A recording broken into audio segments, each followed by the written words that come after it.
Bonjour ou bonsoir, tout dépend à quelle heure vous écoutez ce podcast de l'Odigimédia. Notre chroniqueur invité, Aziz Bousseta, partage son avis et ses réflexions dans un article qu'il a intitulé « Emmanuel Macron, un si petit président pour un si grand pays ». Alors écoutons-le dans ce podcast. L'auteur commence son article ainsi. La Constitution de la Ve République a été conçue par le général de Gaulle, un militaire certes républicain mais avec une nostalgie monarchiste, et le comportement qui va avec. Les présidents qui se sont succédés depuis mon général ont tour à tour eu cette posture de monarque républicain, selon la formule de Maurice Duverger, chacun à sa façon, chacun avec sa méthode, de Georges Pompidou à François Hollande, en passant par le grand tonton et le petit Sarkozy. Emmanuel Macron, lui, a une façon bien particulière d'exprimer son être et de déprimer les gens. L'auteur poursuit son article ainsi. Tous les présidents français, depuis 1958, ont peu ou prou œuvré à maintenir et ou consolider la grandeur de la France, sauf l'actuel qui, lui, se satisfait d'être persuadé de sa propre grandeur. C'est pour cette raison qu'il scande en rafale, inconsciemment ou en toute inconscience, des phrases avilissantes de type premier de cordée, ceux qui ne sont rien, et autres expressions condescendantes d'un jeune Gaulois réfractaire à toute forme d'empathie. L'histoire de France depuis la Révolution de 1789 a ceci de particulier que le très vieux royaume n'a jamais vraiment rompu avec sa grande tradition monarchiste qui a fait de lui la grande nation qu'elle fut jusqu'à la présidence actuelle, malgré les vicissitudes de l'histoire et les turpitudes et autres petites histoires d'un pays qui a marqué les Lumières.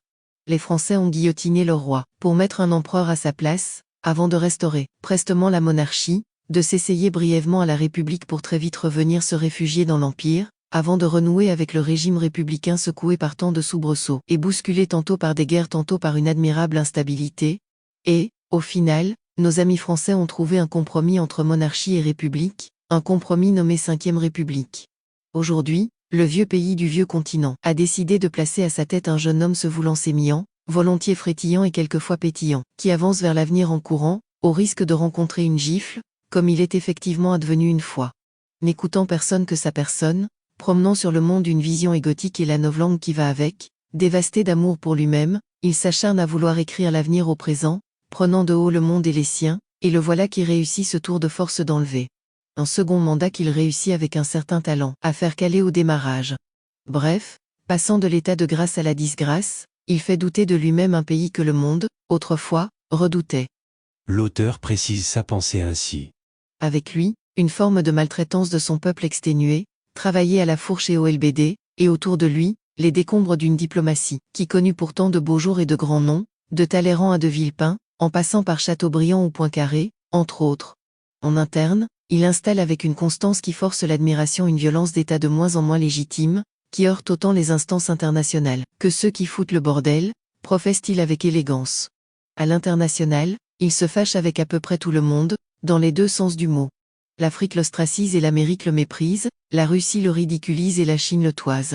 À force de vouloir abaisser tout le monde, il abaisse son pays, et en voulant briller, il a plongé sa société dans les ténèbres de l'incertitude et la noirceur de la crise de nerfs.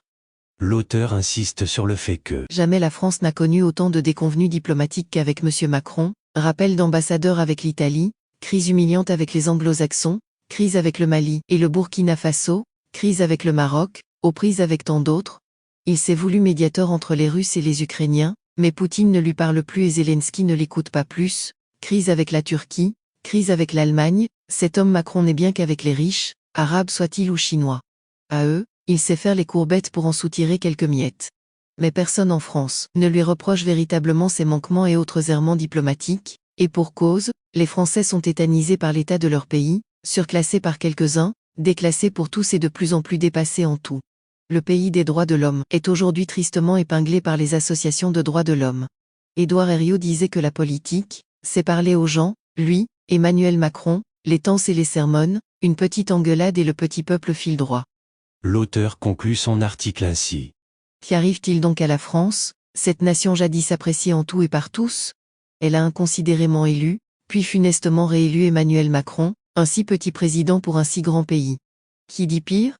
Rédigé par Aziz Bousseta, élu par l'intelligence artificielle de l'Odigimédia. Merci d'avoir écouté ce podcast de l'Odigimédia, ce bouquet de supports numériques, portail, magazine mensuel connecté, web radio et web TV.